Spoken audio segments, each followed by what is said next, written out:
এইভাবে একবার সমুদ্রের মায়া মাছের ঝোল রান্না করে দেখুন, আশা করি সবার ভীষণ ভালো লাগবে। তার জন্য বেশ কিছু মাছ নিয়ে লবণ হলুদ মাখিয়ে আমি কড়াইয়ে তেল গরম করে তারপর উল্টে পাল্টে লাল লাল করে ভেজে তুলে নেব।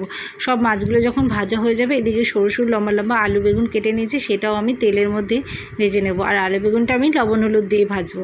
আলু বেগুন ভাজা হয়ে গেলে তুলে নেব। আর তারপর এদিকে আমি মশলাও করে নিয়েছি। মশলাটা করেছি আদা জিরে আর রাঁধুনি বাটা দিয়ে। এদিকে কড়াইয়ে তেলের মধ্যে দিয়ে দিয়েছি কালো জিরে আর শুকনো লঙ্কা ফোড়ন, তারপর দিয়ে দিচ্ছি মশলাটা আর দিয়ে দিচ্ছি সামান্য লবণ হলুদ। সব দিয়ে কষিয়ে আমি দিয়ে দেবো চিড়ে রাখা কিছু কাঁচা লঙ্কা আর আলু বেগুন। সামান্য একটু জল দিয়ে আলু বেগুন আর মশলাটাকে ভালো করে কষিয়ে নেব যতক্ষণ না তেল ছাড়ছে। তেল ছেড়ে দিলে দিয়ে দেবো পরিমাণ মতো জল। আর জলটা যখন খুব ভালোভাবে ফুটে যাবে তখন আমি একটু লবণ ঝালটা টেস্ট করে নেব। আর টেস্ট করা হয়ে গেলে তারপর ঝোলের মধ্যে ভেজে রাখা মাছগুলো দিয়ে দেবো। ভালোভাবে ফুটিয়ে নেব। যখন একটু শুকনো ভাব এসে যাবে তখন ঝোলটা আর একবার টেস্ট করে আমি নামিয়ে নেব। দেখুন ঝোল আমার রেডি। কেমন লাগলো আজকের এই মায়া মাছের ঝোল আলু বেগুন দিয়ে কমেন্ট করে জানাতে ভুলবেন।